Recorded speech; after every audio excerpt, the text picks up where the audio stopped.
मित्रों, हर हर महादेव, जय श्री राधे। भाग एक हमने आपको पिछली वीडियो में श्रवण करवाया था। अगर आपने भाग एक नहीं देखा है, ना सुना हो, तो डिस्क्रिप्शन में जा कर के आप तेलंग स्वामी का विस्तृत चरित्र भाग एक देख सकते हैं। स्वामी जी की यौगिक शक्ति इस समय तक नाना स्थानों में प्रकट हो चुकी थी। उनकी इस शक्ति से संबंधित जो सब घटनाएं घटित हुई थी, उनमें प्रत्येक रोग, शोक एवं ताप पीड़ित मनुष्यों के कष्ट निवारण की एक करुण लीला विराजमान थी। आर्त होकर के जिसने भी इस आत्म भोला सन्यासी के हृदय तक अपना निवेदन पहुंचाया, वह उनकी कृपा वारी से सिक्त हुए बिना नहीं रहा।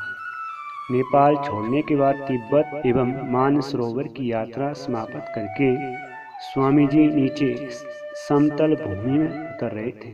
उस समय की एक घटना से उनकी कृपा का एक अपूर्व निर्देशन प्राप्त होता है।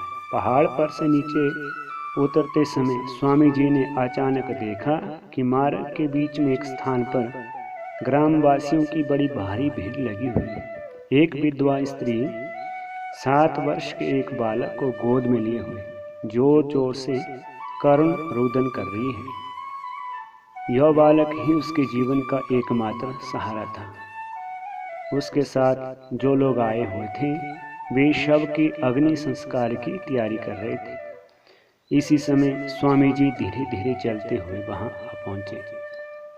तेज पुंज कलेवर, यह कौन सन्यासी है? इसके दर्शन मात्र से पुत्र शोक आतुर माता का दुख भी कुछ समय के लिए शांत हो गया था। उसे ऐसा लगा कि उसकी विपत्ति निवारण के लिए उसके बच्चे की प्राण रक्षा के हेतु ही यह महापुरुष यहाँ पर प्रकट हुए हैं।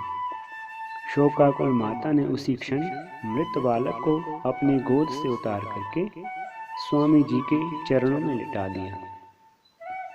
उस स्त्री को रोती कल्पती देख करके स्वामी जी के दोनों आंखों से करुणा की अश्रुधारा प्रवाहित होने लगी।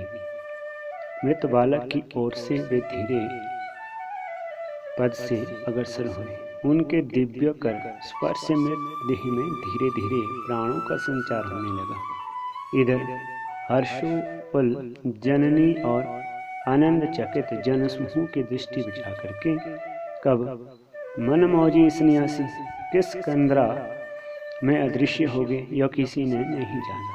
मानसरोवर और उत्तराखंड से नीचे उतर करके तेलंग स्वामी जी नर्मदा नदी पर आ पहुंचे। इस पुण्यमय नदी के तट पर ही पुराण प्रसिद्ध मार्कंड ऋषि का आश्रम था। उस समय कई विशिष्ट साधु महात्मा उस पवित्र स्थान पर तपस्या रत थे। आश्रम के एक कोने में आसन लगा करके तेलंग स्वामी ध्यानमग्न हो गए। खाकी बाबा नामक एक महापुरुष वहां बहुत दिनों से वास कर रहे थे। आसपास में उनकी योग सिद्धि की ख्याति फैली हुई थी। एक दिन रात्रि के अंतिम पहर में खाकी बाबा नर्मदा के तट पर बैठकर साधना में निरत हो रहे थे। उसी समय अचानक जलधारा की ओर उनकी दृष्टि गई। समीप में ही उन्होंने एक अद्भुत दृश्य देखा। नर्मदा का जल स्रोत एकाएक श्वेत दुग्ध धारा में रूपांतरित होकर के कल कल ध्वनि से प्रवाहित होने लगा। स्रोत के बीच खड़े होकर के तेलंग स्वामी परम श्रद्धा के साथ उस दुग्ध धारा को अंजलि में भर भर के पान कर रहे थे। महापुरुष खाकी बाबा को यह समझने में देर नहीं लगी कि नव आगत सन्यासी तेलंग स्वामी के योग बल से ही यह आश्चर्यजनक घटना घटित हुई है। नर्मदा माता की स्तन्य धारा पान करने के लिए इस महायोगी के हृदय में किस क्षण अभिलाषा जाग उठी थी कि यह कौन बता सकता है। संभव है कि उनकी अमोघ इच्छा के कारण ही उस जलधारा ने पीयूष धारा का रूप धारण कर लिया हो। नर्मदा की दुग्ध धारा को पान करने के लिए खाकी बाबा भी उत्सुक हो उठे, किंतु उनके स्पर्श करते ही नदी का जल पहले की तरह जल में हो गया। विस्मय विहल अवस्था में वह निश्चल भाव से नदी तट पर खड़े रहे। मार्कंडेय ऋषि के जितने साधु वहां आश्रम में उपस्थित थे, सब स्वामी जी की बहुत श्रद्धा और सम्मान करते थे और उनसे प्रेम भी करते थे। महात्मा खाकी बाबा के मुख से योगी के चमत्कार की कहानी सुन करके सबन यही समझा कि यह नव आगत सन्यासी साधना के चरम शिखर पर पहुंच गए हैं।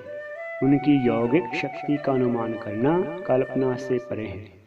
नर्मदा तट के आश्रम में 8 वर्षों तक वास करने के बाद स्वामी जी 1733 ईस्वी में प्रयागराज आए। एक दिन स्वामी जी त्रिवेणी घाट पर बैठे हुए थे। आकाश में घोर बादल छाए हुए थे। बीच बीच में मेघपुंज को चीर करके बिजली कौंध उठती थी। शीघ्र ही जोरों की वर्षा होने वाली है। यह देख करके वहां लोग उस बिजली को ताक रहे थे। राम तारण भट्टाचार्य नामक एक ब्राह्मण स्वामी जी की बड़ी भक्ति करते रहते थे। उनकी दृष्टि स्वामी जी के ऊपर पड़ी। झड़ी वर्षा में इस महापुरुष को बड़ा कष्ट होगा, ऐसा सोच करके वे स्वामी जी के लिए चिंतित हो उठे। समीप में पहुंच करके बोले, बाबा, जोरों की वर्षा होने वाली है, आप नदी तट पर बैठ करके व्यर्थ क्यों कष्ट उठा रहे हैं? पास ही के किसी घर में चलकर बैठी। स्वामी जी ने प्रशांत कंठ से उत्तर दिया, मेरे लिए फिक्र मत करो, मुझे कोई तकलीफ नहीं होगी, लेकिन उस नाव की यात्रियों की रक्षा तो करनी होगी। स्वामी जी के इशारा करने पर राम तारण बाबू ने देखा कि नदी की बीच धारा में एक नौका बार बार लहरों के वेग में पड़ करके जोरों से हिल डोल रही है। उस पर कुछ यात्री सवार थे और वह नदी पार करके संगम घाट की ओर बढ़ती चली जा रही थी। प्रचंड लहर की चपेट में पड़ करके नौका एक मझधार में डूब गई। यह दृश्य देख करके राम तारण आर्त स्वर से रुदन करने लगे। बगल में बैठे हैं स्वामी जी से वह कुछ कहना ही चाहते थे कि आश्चर्य के साथ उन्होंने देखा कि क्षण भर में स्वामी जी नामालूम कहाँ चले गए और उनका आसन शून्य पड़ा हुआ। नदी की ओर जब राम तारण ने नजर दौड़ाई तो वे एक बार की हक्का बक्का हो गए। देखा कि डूबी हुई नौका फिर मानो किसी जादू के बल से जल के ऊपर तैरने लगी है। आरोहियों के साथ जब नौका घाट पर लगी तो भट्टाचार्य महाशय उस समय और भी विमूढ़ बन गए। उन्होंने देखा कि तैलंग स्वामी भी अन्य आरोहियों के साथ नौका से घाट पर उतर रहे हैं। कहाँ से और कब सन्यासी उस नौका पर सवार होंगे, इसका पता ना तो आरोहियों का था ना ही नौका वाले मांझियों को। उस समय तक भी आंधी पानी का वेग शांत नहीं हुआ था। स्नान घाट सुनसान जैसा था। राम तारण बाबू ने तेलंग स्वामी को साष्टांग प्रणाम किया और इस अलौकिक योग विभूति का रहस्य उनसे जानना चाहा। स्थान त्याग करते हुए स्वामी जी ने मंद मुस्कान के साथ कहा, राम तारण, इसमें आश्चर्यचकित होने की कोई बात नहीं है। सब मनुष्यों में ऐसी शक्ति सुषुप्त रहती है, बस उसे जागृत करने पर भी आप इस तरह के चमत्कार कर सकते हैं। फिर कुछ भी संभव हो सकता है। इसमें अस्वाभाविकता कुछ भी नहीं है। अपने प्रकृत स्वभाव से चित होकर के ही मनुष्य अस्वाभाविक बन गया है। यही कारण है कि जो उसकी अति स्वाभाविक शक्ति है उसे अलौकिक एवं अस्वाभाविक समझ करके वह विस्मय होता है। इसके बाद तेलंग स्वामी वाराणसी चले गए। 1737 ईस्वी का माघ महीना, उस समय कड़ाके का जाड़ा पड़ रहा था। एक दिन तड़के 80 घाट पर इस विशाल काय नगन सन्यासी को अचानक देखा गया। उनके आगमन से काशी के जनजीवन में एक तहलका सा मच गया। इसके बाद 150 वर्षों तक काशी में इस महापुरुष के योग ऐश्वर्य की एक न एक लीला घटती ही रहती थी।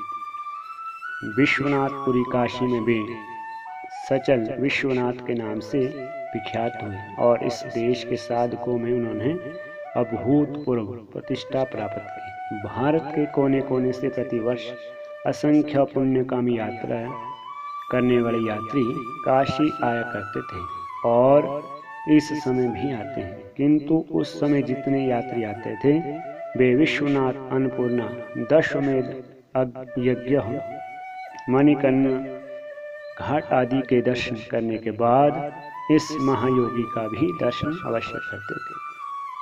आरंभ में स्वामी जी अस्सी घाट पर तुलसीदास के बगीचे में रहा करते थे। एक दिन यहाँ से वे लोकार्क कुंड पर चले आए। एक कुष्ठ रोगी और जन्म से ही बधिर व्यक्ति रास्ते के किसी किनारे पर पीड़ा से कराह रहा था। उसका नाम ब्रह्म सिंह था और वह अजमेर का निवासी था। इस विकट दर्शन रोगी के व्याकुल चित्कार को सुन करके स्वामी जी करुण आर्त उठे, धीरे धीरे चल करके उस रोगी के सम्मुख उपस्थित हुए। इस महापुरुष के दर्शन मात्र से ब्रह्म सिंह अपनी पीड़ा और दुख भूल गया और आकुल व्याकुल भाव से उनके कंठ से शिव आराधना के स्तोत्र उच्चारित होने लगे। उसकी स्तुति वंदना सुन करके महायोगी का मुखमंडल प्रसन्न हंसी से दीप्त हो उठा। एक बेल पत्र उन्होंने ब्रह्म सिंह के सामने रख दिया और कहा, चिंता मत करो लोलार्क, कुंड में स्नान करके यह बेलपत्र मस्तक पर धारण करो, शीघ्र ही रोग से छुटकारा पा जाओगे। ब्रह्म सिंह शीघ्र ही इस विकट व्याधि से मुक्त हो गया और उसकी गणना स्वामी जी के एकनिष्ठ सेवक के रूप में होने लगी। इसके बाद स्वामी जी वेद व्यास आश्रम में रहने लगे। एक दिन गंगा घाट पर उपस्थित होकर के उन्होंने देखा कि एक वृद्ध ब्राह्मण मृत प्राय अवस्था में पड़ा हुआ है। उसके चारों ओर लोगों की भीड़ लगी हुई है। उसका नाम था सीतानाथ वंशोपाध्याय। कई वर्षों से वह यक्षमा रोग से पीड़ित था और कंकाल तुल्य बन गया था। आज वह गंगा स्नान के लिए आया था और पीड़ा से बेहोश हो गया था। स्नान करने के लिए और जो लोग आए हुए थे उनमें कोई कोई उसकी सेवा शुश्रूषा कर रहे थे। कुछ लोग यह दुखद दृश्य देख करके हाय हाय कर रहे थे। तेलंग स्वामी गंगा जाते समय सहसा बह गए। उस मरणासन रोगी ने नामालूम क्यों उस दिन महायोगी के मन को चंचल कर दिया। तेलंग स्वामी महाराज ने रोगी के सामने आकर के अपनी अंगुली से उसके वक्ष को स्पर्श किया। सीतानाथ की बेहोशी धीरे धीरे दूर होने लगी। उन्हें ऐसा लगा कि आज वे पुनर्जीवन प्राप्त कर रहे हैं। आंख खोल करके देखा कि एक विशालकाय योगी वर उनके सामने खड़े हैं। ब्राह्मण ने हाथ जोड़ करके दुख के साथ अपने असाध्य रोग की कहानी स्वामी जी को कह सुनाई। कृपा में तेलंग स्वामी ने उन्हें अभय प्रदान करते हुए औषध के रूप में गंगा की कुछ मिट्टी दी और कहा कि गंगा स्नान के बाद प्रतिदिन इसका सेवन करना। सीतानाथ कुछ समय के बाद ही संपूर्ण रोगमुक्त हो गए थे। स्वामी जी जिस समय हनुमान घाट पर वास कर रहे थे उस समय भी एक विचित्र घटना घटित हुई। उस महल्ले की एक कुलीन महाराष्ट्रीय महिला प्रतिदिन विश्वनाथ की पूजा करने जाया करती थी। पूजा की सामग्री लेकर के एक दिन वह मंदिर की ओर जा रही थी। एकाएक उसने देखा कि चौड़े रास्ते पर बंद जैसा करके एक नगन विशाल काय सन्यासी विपरीत दिशा से आगे बढ़ता जा रहा है। भय एवं संकोच से महिला हट करके एक किनारे हो गई। उसने स्वामी जी के प्रति कटु वाक्य का प्रयोग किया। सन्यासी होकर के यदि नग्न रहना है तो फिर जंगल में क्यों नहीं चले जाते? इस जनबहुल तीर्थ स्थान में पड़े रहने से क्या लाभ है? व्यंग्य, करुण, तिरस्कार एवं धिक्कार के वचन बाणों द्वारा वह महात्मा को वेदन कर रही थी, किंतु स्वामी जी पर इसका कोई असर न पड़ा। वे निर्विकार बने रहे, प्रशांत चित्त, हिलते डुलते वे सामने से होकर के चले गए। महिला यथारीति विश्वनाथ जी की पूजा करके स्वगृह अपने घर लौट गई। उसी रात उसने एक विचित्र स्वप्न देखा। विश्वनाथ स्वयं उसके सामने उपस्थित होकर के सक्रोध क्रोध के साथ उसका तिरस्कार करते हुए उसे कह रहे हैं, तुम जिस संकल्प को लेकर के प्रतिदिन मेरी पूजा कर रही हो, वह संकल्प मेरे लिए सिद्ध नहीं होगा। जिस नगन योगीराज का तुमने आज मार्ग में अपमान किया है, केवल उनकी कृपा से ही तुम्हारी मनोकामना पूर्ण हो सकती है, दूसरा कोई उपाय नहीं है। उक्त महिला के पति के पेट में एक सांघातिक घाव हो गया था, जिससे वे मरणासन हो गए थे। पति की रोग मुक्ति का संकल्प लेकर के ही वह अब तक नियमित रूप से विश्वनाथ की पूजा करती आ रही थी। आज यह स्वप्न देखा कि वह भय से कांप उठी। सन्यासी को अपमानित करने का तीव्र पश्चाताप उसके मन में होने लगा। अब क्या वह महापुरुष मुझे क्षमा कर देंगे? क्या उसकी मनोकामना सिद्ध होगी? फिर वह सोचने लगी, उस निर्विकार योगी ने तो उसके कटु वचनों को सुना ही नहीं होगा। अपने भाव में तन में होकर के वे चुपचाप चले गए। अवश्य ही उनकी कृपा मिलेगी। व्याकुल चित्त वह महाराष्ट्रीय नारी इसके दूसरे ही दिन स्वामी जी के समीप उपस्थित होकर के उनके चरणों में गिर पड़ी और हाथ जोड़ करके प्रार्थना करने लगी। उसने स्वामी जी से अपने पति की रोग मुक्ति की याचना की। उसे वरदान शीघ्र ही मिल गया। स्वामी जी द्वारा प्रदत्त किंचित भस्म का शरीर में लेपन करके उसके पति रोग से मुक्त हो गए। जय श्री राधे, हर हर महादेव।